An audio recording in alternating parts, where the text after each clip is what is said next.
Assalamualaikum warahmatullahi wabarakatuh. Salam sejahtera untuk kita semua. Salam, Om Swastiastu, Namo Buddhaya, salam kebajikan. Kali ini saya akan mempresentasikan tugas 3 saya dalam mata kuliah Program Perencanaan Komunikasi. Tema program komunikasi yang saya pilih yaitu kampanye literasi digital bagi remaja untuk mencegah penyebaran hoax di media sosial. Latar belakang saya memilih tema ini yaitu perkembangan teknologi informasi dan komunikasi meningkatkan penggunaan media sosial di kalangan remaja.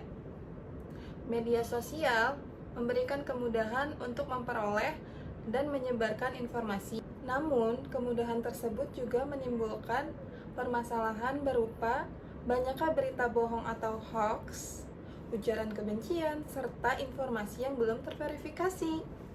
Berdasarkan kondisi tersebut, dibutuhkan suatu program komunikasi yang bertujuan meningkatkan literasi digital remaja dalam memilih informasi, memahami etika dalam bermedia sosial, serta mencegah penyebaran hoax.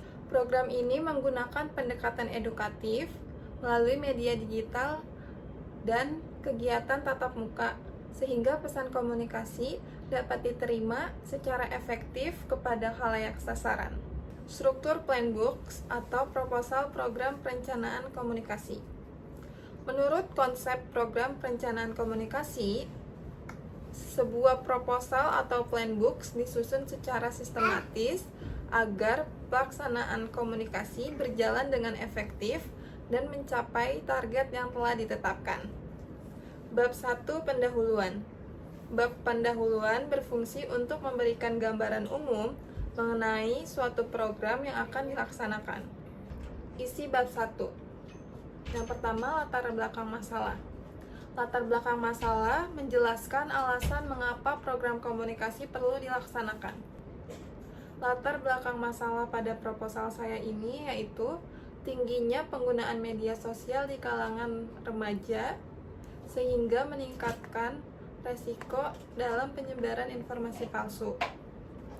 Banyak remaja yang belum bisa memverifikasi informasi sebelum menyebarkan kepada orang lain. Kedua, identifikasi masalah, yaitu menguraikan berbagai masalah yang ditemukan. Identifikasi masalah dalam proposal saya yaitu rendahnya kemampuan literasi digital remaja, tingginya penyebaran hoax di media sosial, serta kurangnya edukasi mengenai etika dalam komunikasi digital. Yang ketiga adalah rumusan masalah.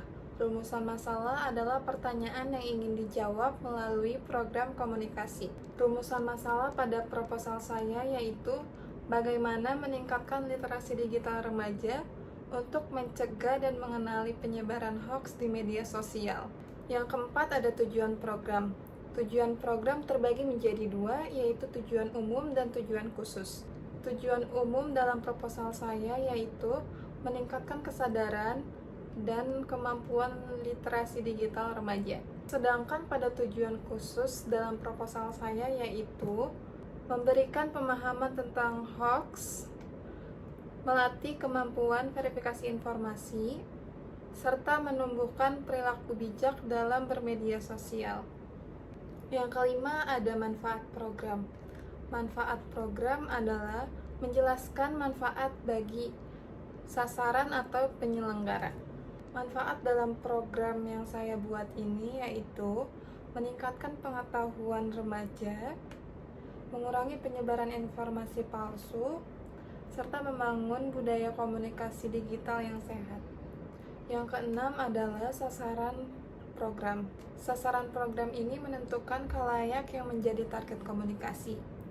Dalam proposal yang saya buat, sasaran programnya yaitu anak remaja yang berusia 15 sampai 18 tahun. Bab 2, analisis situasi dan kajian teori. Bab ini menjelaskan kondisi yang melatar belakangi program serta landasan teoris yang digunakan. Pertama, analisis situasi. Analisis situasi digunakan untuk memahami kondisi internal dan eksternal yang memenuhi program.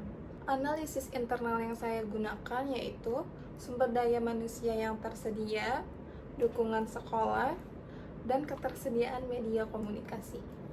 Sedangkan analisis eksternal yang saya gunakan yaitu tingginya penggunaan media sosial, banyaknya informasi hoax yang beredar, serta dukungan pemerintah terhadap literasi digital. Yang kedua ada analisis khalayak, menjelaskan karakteristik target audiens. Yang saya gunakan yaitu usia 15-18 tahun, aktif menggunakan Instagram, TikTok, dan YouTube, serta menyukai konten visual dan video pendek. Yang ketiga ada kajian teori. Teori yang dapat digunakan, pertama, teori komunikasi massa, menjelaskan bagaimana media mempengaruhi khalayak. Yang kedua, teori kampanye komunikasi, menjelaskan strategi penyampaian pesan secara terencana untuk mengubah pengetahuan, sikap, dan perilaku. Yang ketiga, teori literasi media, menjelaskan kemampuan seseorang dalam mengakses, menganalisis, mengevaluasi, dan menghasilkan pesan media. Yang keempat adalah analisis SWOT. SWOT terdiri dari S, strengths, artinya kekuatan. Kekuatan yang saya buat di sini yaitu dukungan dari sekolah dan penggunaan media sosial yang tinggi. Dan weakness, kelemahan, yaitu rendahnya pemahaman literasi digital.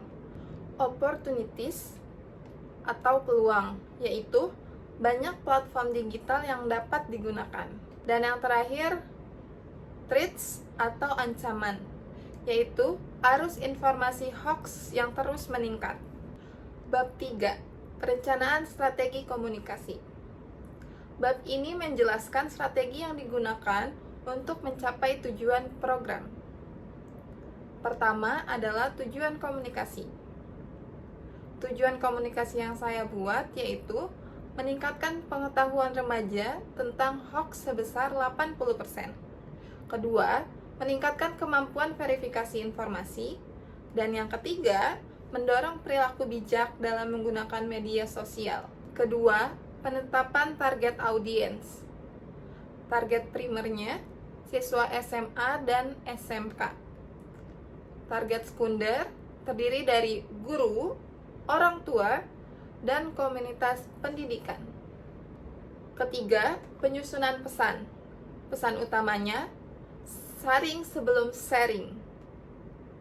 Pesan pendukung, periksa sumber informasi, jangan mudah percaya judul sensasional, dan yang terakhir, verifikasi sebelum membagikan informasi. Keempat, strategi media. Media online-nya seperti Instagram, TikTok, YouTube, dan website sekolah. Sedangkan media offline seperti seminar, workshop, dan poster edukatif.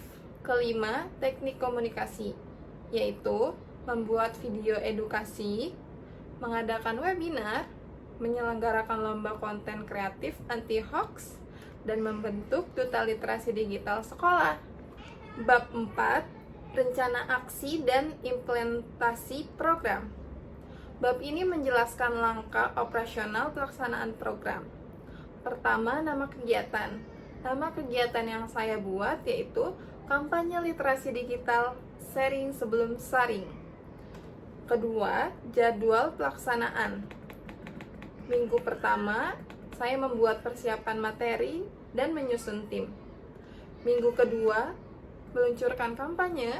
Minggu ketiga, seminar literasi digital. Minggu keempat, pelatihan cek fakta. Minggu kelima, kompetisi konten digital. Dan yang terakhir, minggu ke-6 yaitu evaluasi program.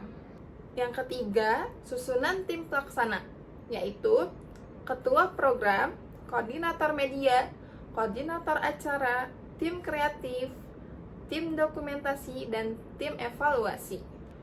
Keempat, anggaran program meliputi pembuatan materi kampanye, desain media promosi, honor narasumber, dokumentasi kegiatan, dan konsumsi peserta.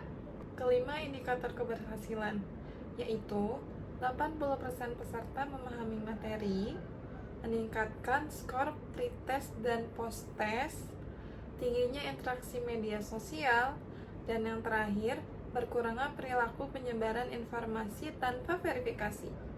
Bab 5, monitoring, evaluasi, dan penutup.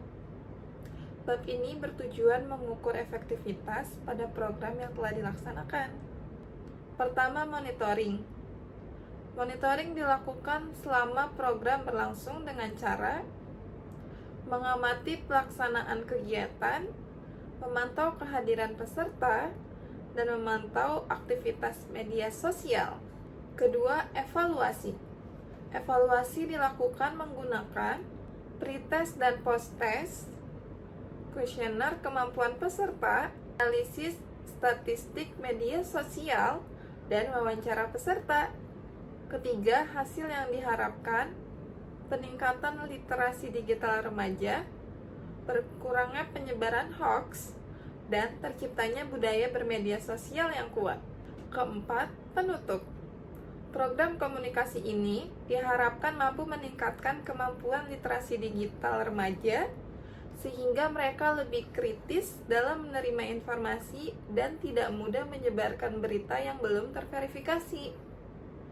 Dengan perencanaan yang sistematis dan evaluasi yang berkelanjutan, program dapat memberikan dampak positif bagi masyarakat dan dunia pendidikan. Dengan demikian, keberhasilan suatu program komunikasi sangat ditentukan oleh kualitas perencanaannya. Melalui penyusunan plan box yang sistematis, melalui dari analisis masalah, penyusunan strategi, pelaksanaan, hingga evaluasi, tujuan komunikasi dapat dicapai secara lebih efektif dan terukur. Oleh karena itu, perencanaan program komunikasi menjadi pedoman penting dalam pelaksanaan setiap kegiatan komunikasi. Sekian pemaparan program perencanaan komunikasi dari saya. Kurang lebihnya saya mohon maaf. Wabillahi taufik wal hidayah. Wassalamualaikum warahmatullahi wabarakatuh.